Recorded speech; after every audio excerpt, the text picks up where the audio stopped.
Welcome to the official episode 0 of FF. Douglas Tom's podcast. That's weird. I'm your co-host, David Henderson. That is weird. Well, it's nice to have you today here, David. Yes, I hope you have me back. I hope so, too. It's a tough crowd you have here today, though. Yes. It's hard to keep her calm, and she is going to chime in here and there. Yes. But Okay, so I guess today I was thinking of talking about two things that people probably don't think really go together, but I think kind of go well. Puff the Magic Dragon and our economic system, the rationality of the economic system. Tell me more. So, I was thinking about this one day, how, the markets and Puff the Dragon have this weird connection with each other. We're always trying to puff up our beliefs, pardon the pun, puff up our confidence and belief in these things. Mm-hmm. If we don't believe in them, they die or they get weak. Because you know the story of Puff the Magic Dragon, right? Yeah. So just in case our viewers don't know, listeners. It's actually really sad. Yeah, so what's the story, basically? Well, Puff the Magic Dragon lived by the sea. Yes. Right. In the magic land of Honolulu. There we go. Okay. And Jackie Paper. Okay, so yeah, Jackie became friends with Puff. Mm-hmm. And then Jackie grew up Mm-hmm. and then moved on. Yes. And then Puff became incredibly sad. His scales fell like rain. And he went off to his cave. Yeah, and was never seen again. So maybe he died. We don't even know, right? Yeah. I And think- the story, this song is so sad Yeah. that the book version that I have of it Yeah. has Puff meeting another child on the last page. Oh, wow. Because it is so It's sad. heartbreaking. Because the reality is that he showed up on A&E's intervention trying to kick a meth habit. So, but... Because when I, if you just stop on the last section before the chorus, Yeah. it's heartbreaking.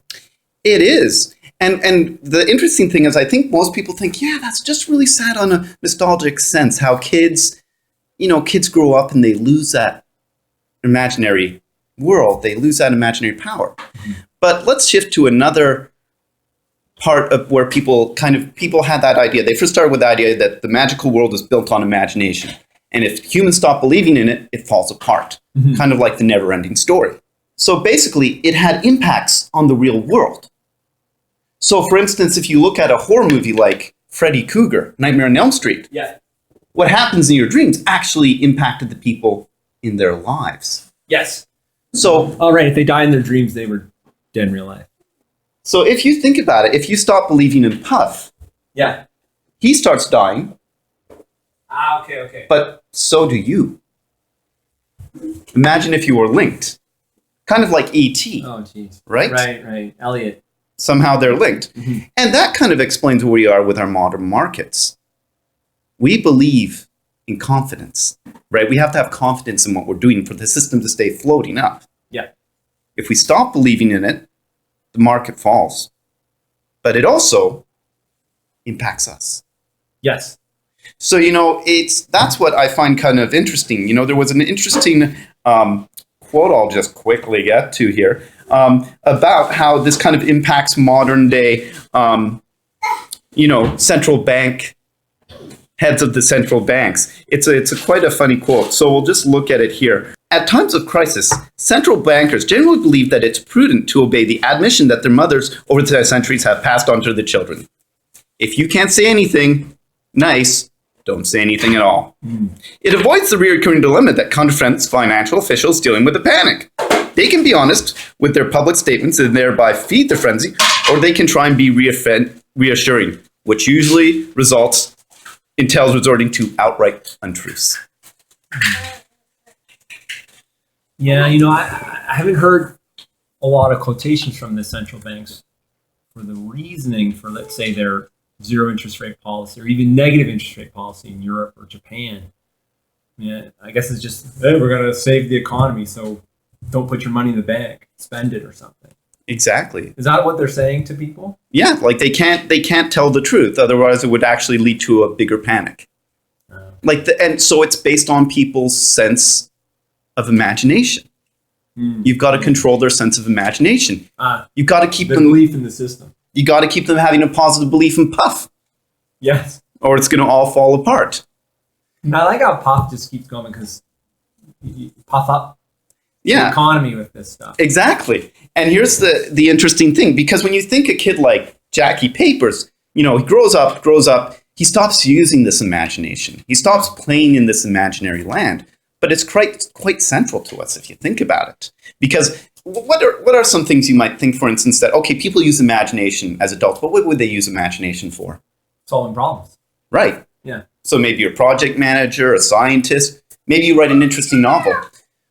But the scarier thing is it's been applied to, in outlandish ways, to things that are much more central. Yeah. So one of the first uses of outlandish imagination I can think of is religion. Okay. Think about it. Most of those stories are batshit crazy. Oh, Bat for poop sure. crazy. Bat poop crazy. Think about Christianity. Okay, a woman had a baby without... Having relations of the coital sort. Yeah, does that make sense?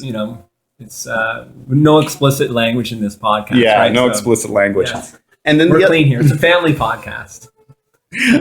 So think about that, or think about other stories in the Bible, like suddenly magically parting the seas, Oh, right. a human being. Yeah. It's all kind of crazy Mhm. if you think about it. Yet, Yeah, stars aligning, walking on water. but people really believed in it, and there was Curing people. there was a whole system to encourage people believing Sharing in bread this. with, Yeah. one loaf of bread with 100 people. Yeah, and think about it, there was a whole belief system there set up to believe in it. And again, like Puff the Magic Dragon, you think, okay, so people are believing these weird things. There's no real impacts in life, right? Religion has had huge impacts.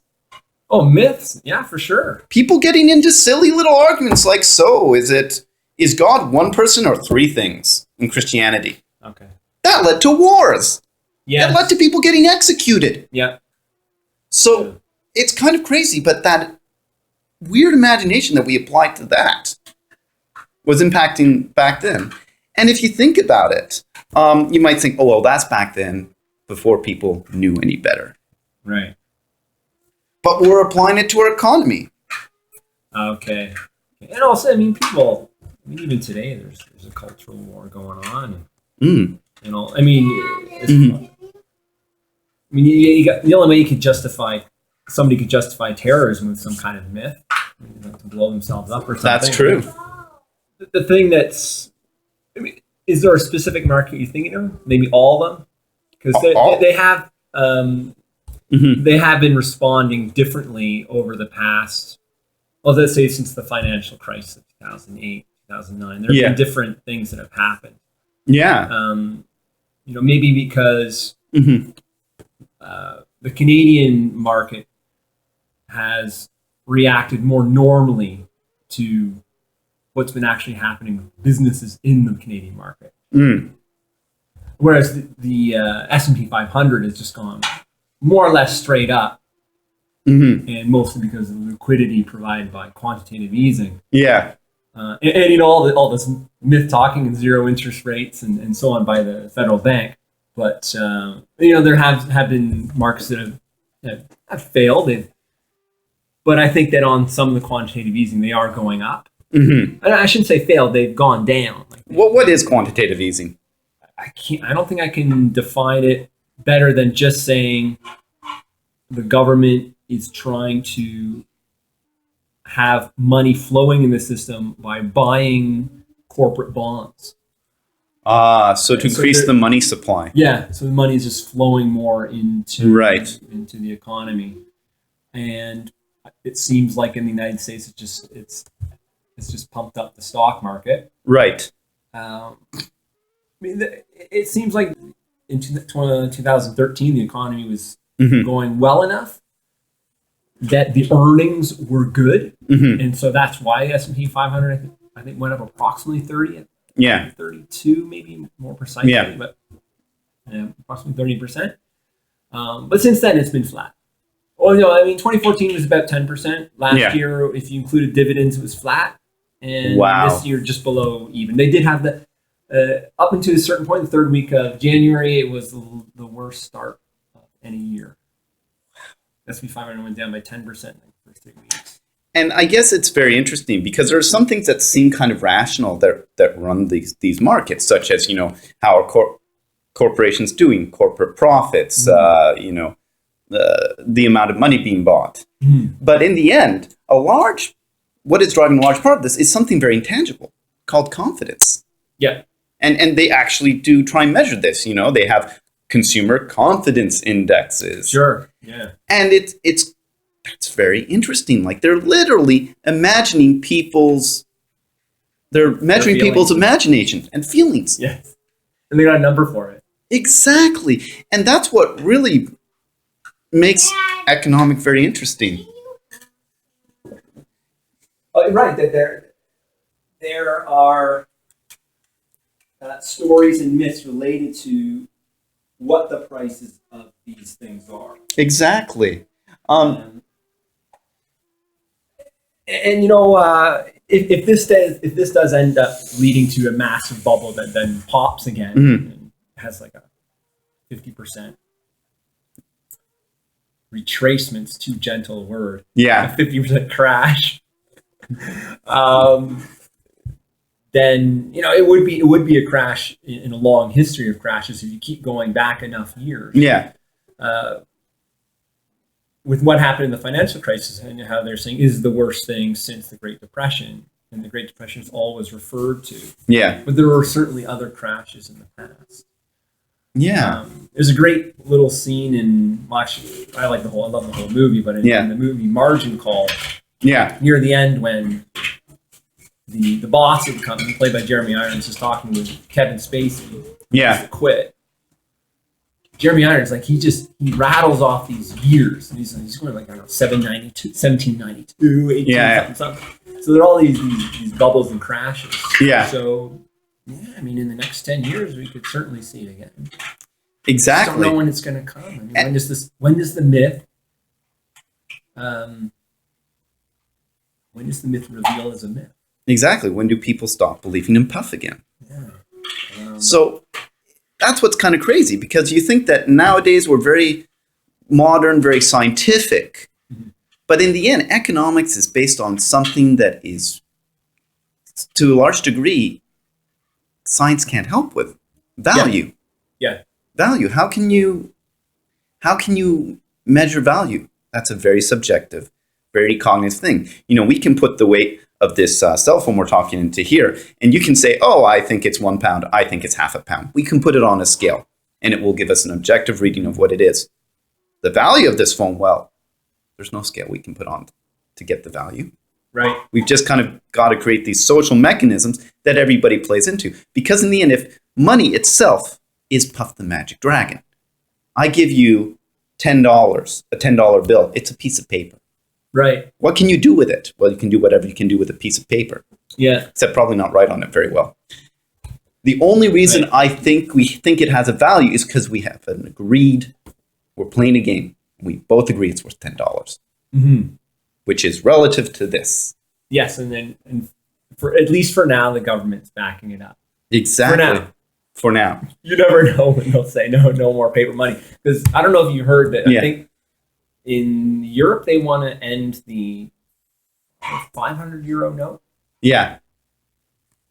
And the United States are considering ending a certain, I don't know, this $200, maybe $100, but I should know my stuff a little better before I say it. But they do want to end higher notes. Yeah. I can at least say that. There's certain higher notes, maybe the top one, they want to clip off. I don't know why. I mean, the myth, the story they're giving is, well, that's how terrorists are paying each other. So it's harder for them to carry around 4 suitcases of 20s than 1 suitcase of 100s or 1 briefcase of 100. So that's the story they're saying. Yeah. But maybe the more electronic our money is, which is already, it's already gotten pretty well to that point, the easier it is for them to control it and its value. That's true. That's true. Which is very interesting because that's always been the struggle of money. How do you base its value? So, at the very start, there was a barter system. Well, I think my 5 apples are worth your 4 oranges. Yeah. Then we went into basically gold. Okay, we think this precious metal has this certain value, so we'll work with that. Mm-hmm. Then we went to, okay, here's a piece of paper. It represents this much gold metal. Then we went to, okay, this piece of paper represents this value and has an exchange rate equal to other pieces of paper by this much from other countries. Right.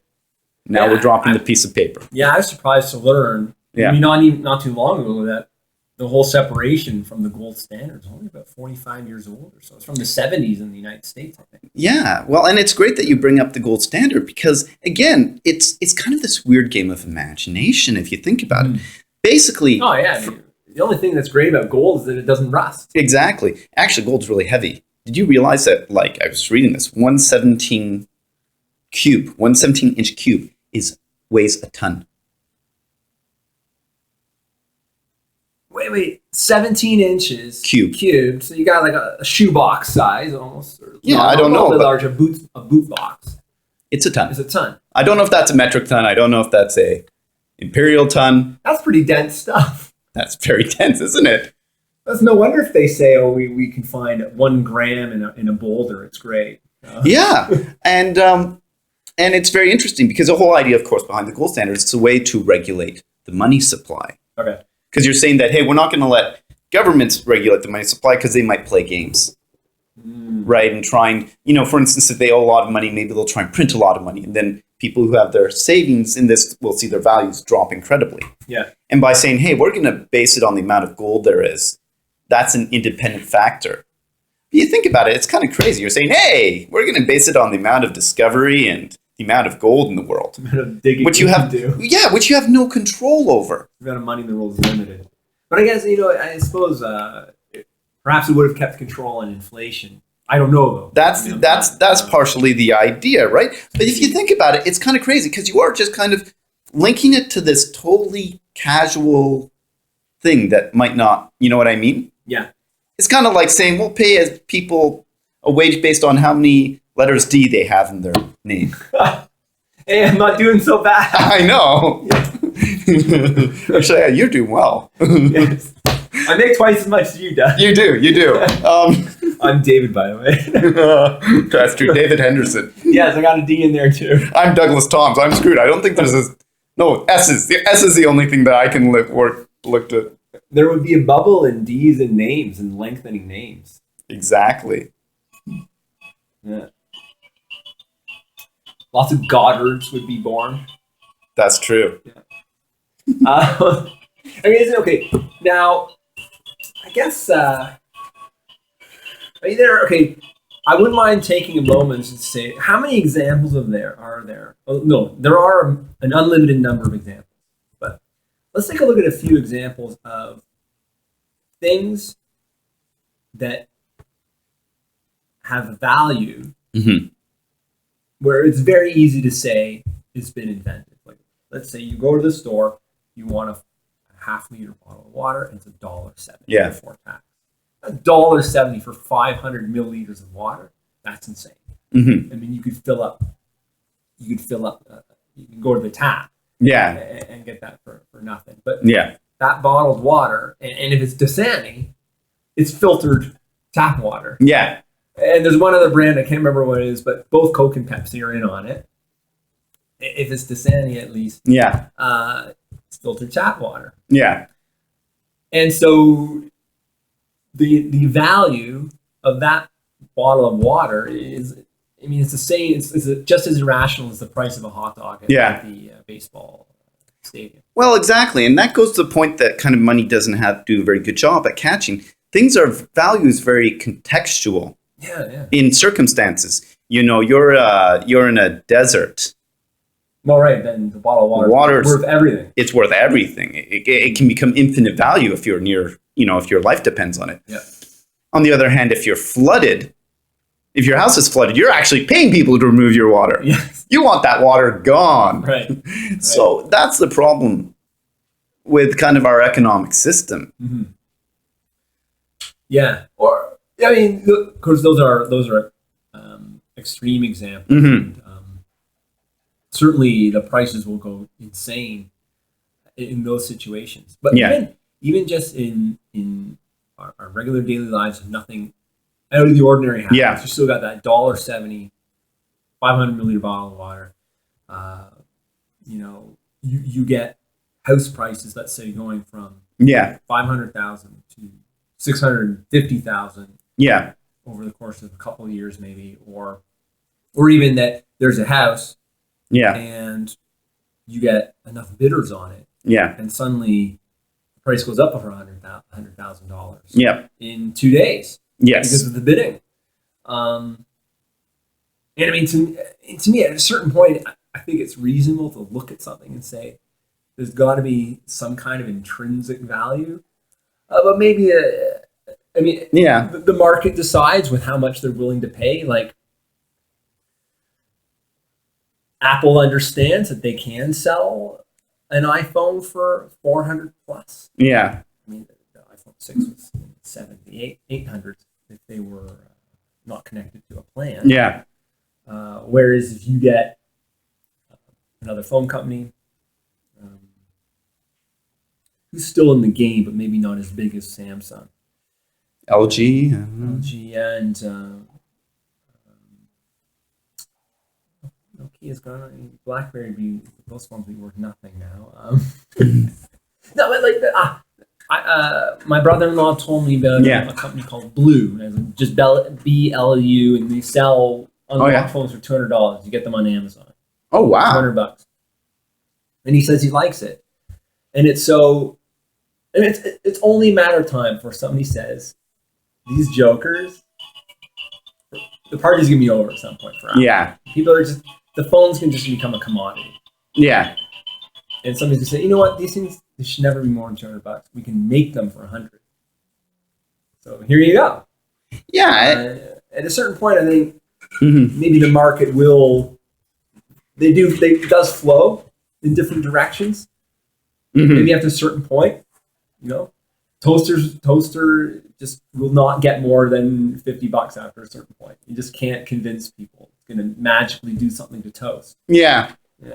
I guess so. But going back to, for instance, there were some in history, there were some crazy bubbles. The best one, a good example is I think the Dutch. The tulip bulbs. Had a tulip bulb bubble. Yeah. Where apparently at some point a tulip bulb was worth more than a really nice house. Yes. Certain tulip bulbs. Yeah. So it kind of goes back to our point that it's all a weird game of confidence that's imaginary. And you're building in this imaginary world that has real impacts on our actual society. And it's kind of creepy to think that, because you look at these characters and you look at the system, you think, oh, well, this is very cold, rational, hard-nosed business decisions based on very rational things, when it's not. Right. In the end. Yes. Because it's inherently based on value and a game of imagination. Some investment companies, and actually I wouldn't call them investment companies, they're trading companies. Yeah.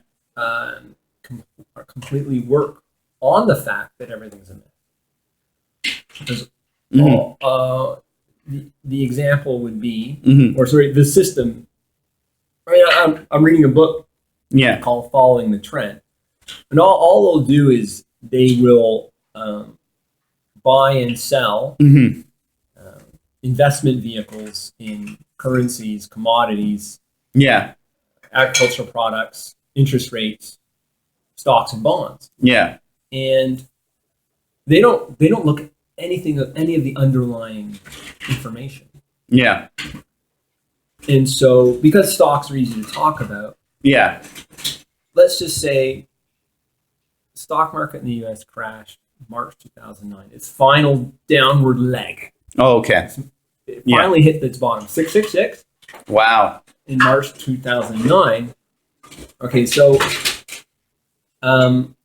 these trend followers, all they would do is, like, once the stock market would start to rise again, and it showed a signal to going up, they would buy. Pure speculation, not pure spec, but and the speculation sense is they say, I cannot predict the future, this is going up, I am going to put in a certain amount of my account, and I'm only willing to lose about 15% of this bet. Yeah. Not of my entire account, of this bet. Yeah. And like if I lose 50%, I'm out. But as long as it keeps going up, I'm in. Yeah. And this is all they're doing. And they're doing this with currencies. They're doing this with oil. And they'll also go on the short side. Yeah. Yeah. So let's say 2 years ago, oil's $100. It goes down to 90. Or what I've read is the moving average of the previous 50 days goes below the moving average of the previous 100 days. Okay. So it's like you draw two lines. Yeah. The average price of the previous 50 trading days is lower than the average of the 100 days. That shows a downward trend. Yeah. That's when they borrow shares and they sell them short. And they're in on it until it starts to do an upward thing. And so these guys would have been in this until sometime in February when oil bottomed at $27. And then they might even still be in it to the short side because there hasn't been a very clear, I mean, it's closer to 40 now. Yeah. It hasn't broken up in such a way to say, hey, or maybe they'll say, you know what, 27 is more or less what the bond will be. Maybe they've gone maybe flat. They covered their shorts, then they're just totally out of oil right now. And maybe when oil breaks above $45, they'll buy in. And they don't look at any macroeconomic data. They don't look at what Saudi Arabia is doing, what US is doing, and so on and so forth. Yeah. They're just looking at the prices. And the reason that this has worked for some people, and some people make millions, is they're fully diversified. Yeah. So it's stocks in any market. Yeah. It's currencies in any market, and against each other. So they could have bought the U.S. versus the Canadian. Yeah. Sometime in 2014, and made 20%, 15%. Wow. Just because it was going down. Yeah. Or the American was strengthening to the Canadian. Yes. So going up in that case. And that's it. That's all they're doing. And they're actually typically the accuracy rate of just which trades are the winners. Yeah. Is 40% or below. Yeah. But because they cut their loss at 15% of the trade. Yeah. And they keep anything that's winning, let's say oil. Yeah, yeah. And they would have going from 100 to 30. Yeah. That's a massive move. They hold on to that trade. Yeah, they get 70. All the losers. So they have tough years. Yeah. They do. Supposedly 09 to 2013. Yeah. There were 4 years that were kind of tough. Maybe some break even, maybe a bit of loss. Yeah. 2014 was supposedly good because their oil made that move. And then there's been some good stuff recently because they were on the short side in January, February. Yeah. On a lot of world markets. So they got all these 10% gains could have been from Canada, US, Europe, Japan, all these spikes downward. And those add up. Yeah. Wow. You get 10% here, 10% here, 10% here on the short side. Yeah. And so there's no myth making. It's just following the myth, following stuff that the myths move. Right. So they're just assuming people are going to act in the way they are going to act, and there's no rationality. Right. Right. There's only rationality in the system. I'm only willing to lose this much, but I'm certainly willing to gain. And because I don't know what's going to happen, my bet is reasonably small. So it's fully diversified. Interesting.